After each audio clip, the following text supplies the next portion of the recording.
Well, that was Musepela Chile with that beautiful video. And thank you for staying with us. We continue with the morning blend. And at this point, we have in our studio DAPP Communications Officer. Now, DAPP stores primarily refers to shops selling second-hand clothes and shoes, but this isn't their sole function. So today we have the privilege to know more details about this organization through MacDonald Mayaba, who, as I mentioned earlier, is the Communications Officer. How are you, Mr. Mayaba? Thank you very much. I'm okay. Welcome to the Morning Blend. Thank you and for thank you for joining us this morning. Thank you for having me. I've been watching the Morning Blend and I'm excited to be here Awesome, today. awesome. We are glad to have you here. Sure, sure. So I think I'm not the only one who actually thinks DAPP is just about the nice clothes that we can afford. Yes, the affordable clothes. Yes, the affordable clothes.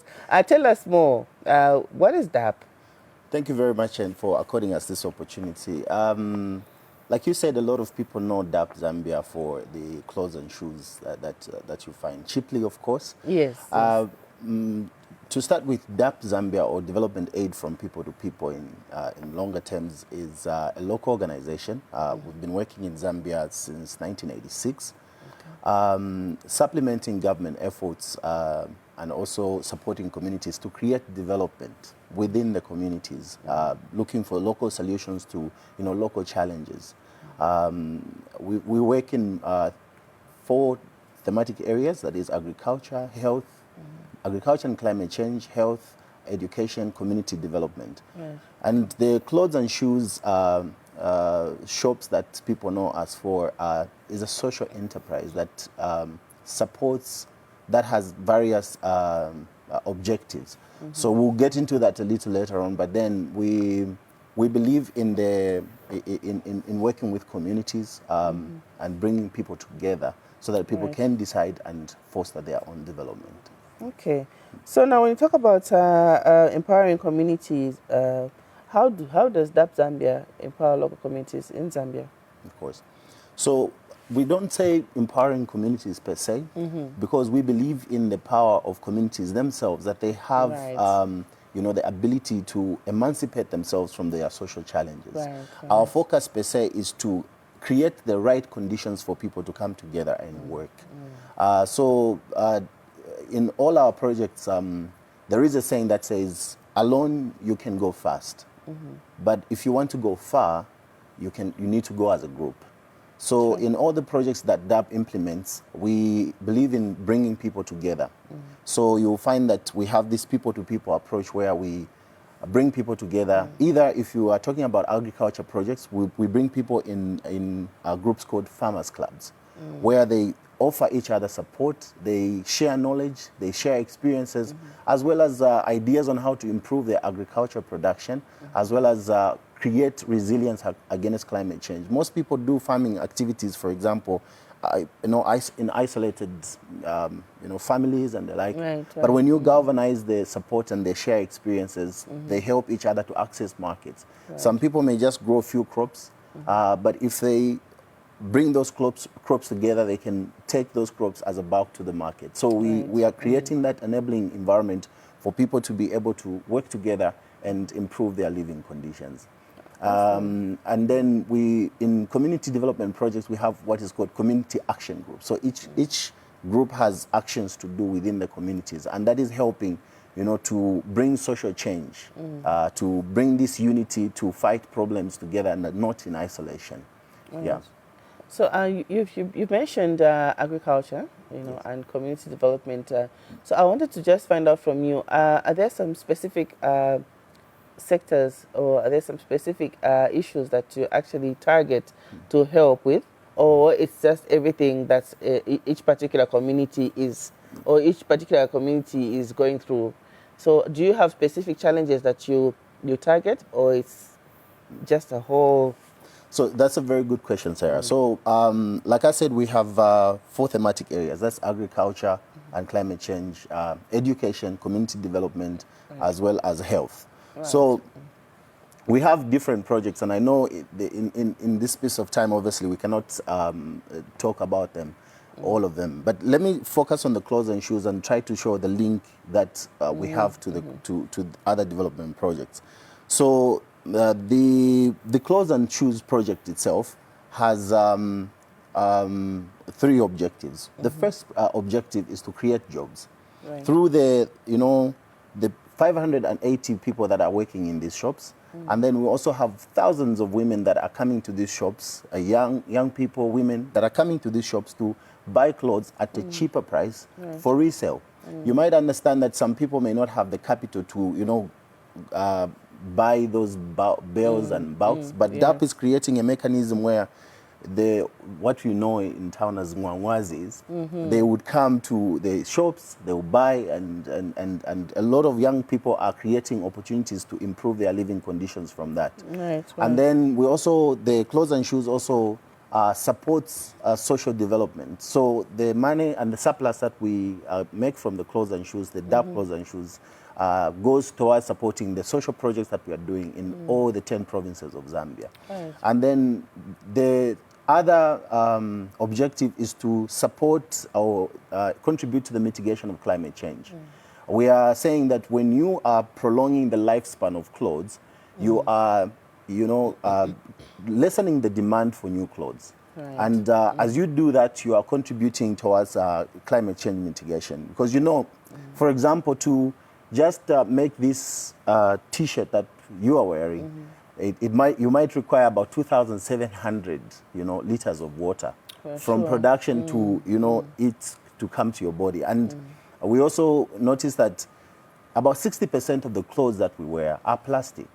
So they are made of polyethylene and other plastics. And they're harder to dispose. They're harder to dispose. So we're saying when you prolong the lifespan of clothes and shoes, you are contributing to mitigation. You are promoting recycling. Right. And so on the surplus side, we have different projects that we're doing. The money that's going to support, say, for example, in the education sector. We have a project in Chibombo here where we are supporting with the Ministry of Community Development. We are supporting street children. So we are going in the streets and identifying street children who would need to get a skill. So we are saying, look, fighting streetism with arms is only temporary. But if you provide these street children with a vocational skill that they can hold on to, no one can take that away from them. Right. So we go in the streets together with the Ministry of Community Development, sensitize the street children about the need for them to acquire some level of skills. And then when they accept, we enroll them in a program called the Youth Academy program, where we take them to Chibombo at this facility. They are taken care of for 2 years. They either start there is general agriculture, vocational skills. There is metal fabrication and tailoring and designing. So after 2 years, they graduate. And after they graduate, then we reintegrate them with the communities as responsible members of society. So we are fighting streetism using vocational skills. Okay, I like that you're actually collaborating with the government on actually such an important task, because of course time immemorial we've had this problem of street kids, and it seems like something that we're fading, we have not really had a whole grip on, but I'm glad that organizations like yours are actually coming on board to support the government. So now, apart from the interventions that you've mentioned, how else do you use communication to raise awareness about your activities? I think this is one of them, and I'm glad to be a part of it. So how else do you raise awareness? So that's a good question, Sarah. You see, we understand that DAPP does not work in isolation. Partners like you, the media, as well as the communications team are collaborating every other year. We produce progress reports, newsletters, and also we are on social media platforms where we are interacting with the people. One of the key things is to share key messages with people, because activities, we're doing different activities, but what is it that DAPP wants to see in the community? That's the most important thing. So, like, another project that we could talk about is the DAPP Mukushi College of Education, for example, where we are training teachers, another kind of a teacher. And the key message that we're trying to share with the world is that, look, a lot of rural children have a teacher pupil deficit. And at the end of the day, we are seeing teachers going to the rural area Within a short period of time, they are coming back, and the child in a rural area doesn't have someone to teach them. So at Mukushu College of Education, we are training another kind of a teacher. Instead of just teaching a teacher to be able to teach in a class, we are preparing them for the worst case scenario. Right. Look, in the case that you're sent to a rural area, how do you survive in such an area? What are some of the things that you are going to meet in an area? So our teacher training college focuses on supporting government's teacher retention program, so that when you send teachers in rural areas, they are not leaving that child without a teacher. Those children, for example, in a rural area, some children come from 20 kilometers away from home. For sure, yes. For 5 days, that child is covering more than 100 kilometers just to go to school. And you need a teacher that is seated there to inspire that child to know that they can, they can achieve a future. So DAPP is passionate about that. We are investing in a teacher training program that focuses on training a holistic teacher that doesn't just focus on teaching and getting a salary, but on impacting a rural child so that you live and stay in that community.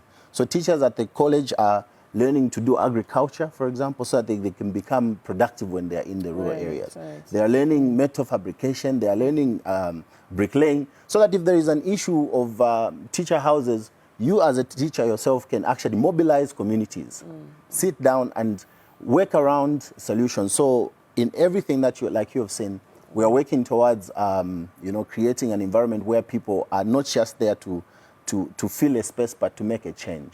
But most importantly, the communications systems that we're using are working in collaboration with stakeholders and friends like you in the media. We have our social media platforms where we are sharing these key messages, because it's very important that people embrace these key messages. Exactly. And so we have, like, for example, this progress report. People can actually go on our website, www. Yes, okay. Yes. And ZANIS was actually part of the launch. We were excited to have ZANIS and ZNBC and other friends from the media, from the private and public media. We are happy with the support that we are getting, and such platforms so that people can actually learn how they can change so much more when they work together in these communities. For sure.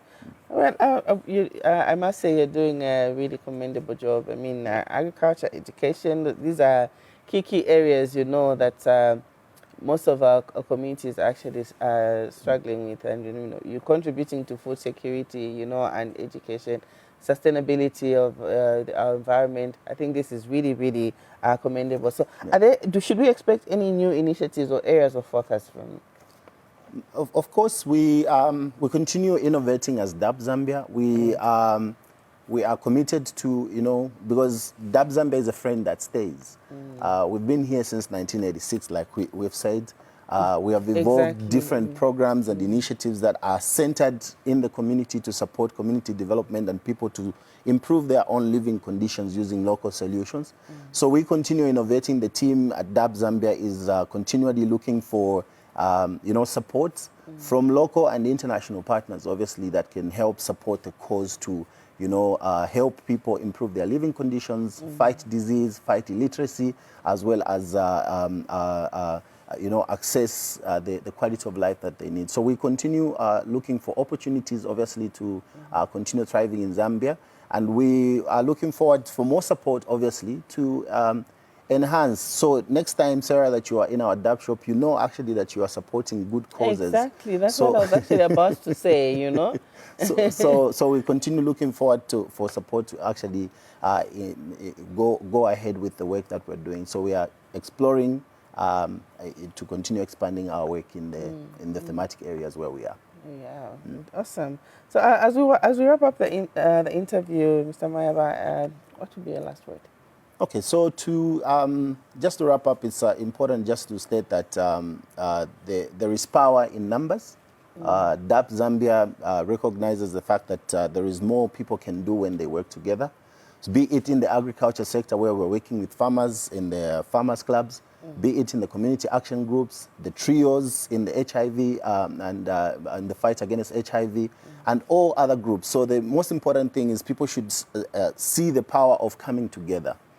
This is consistent with what government is also, encouraging from the onset. They've been encouraging people to form cooperatives, for example.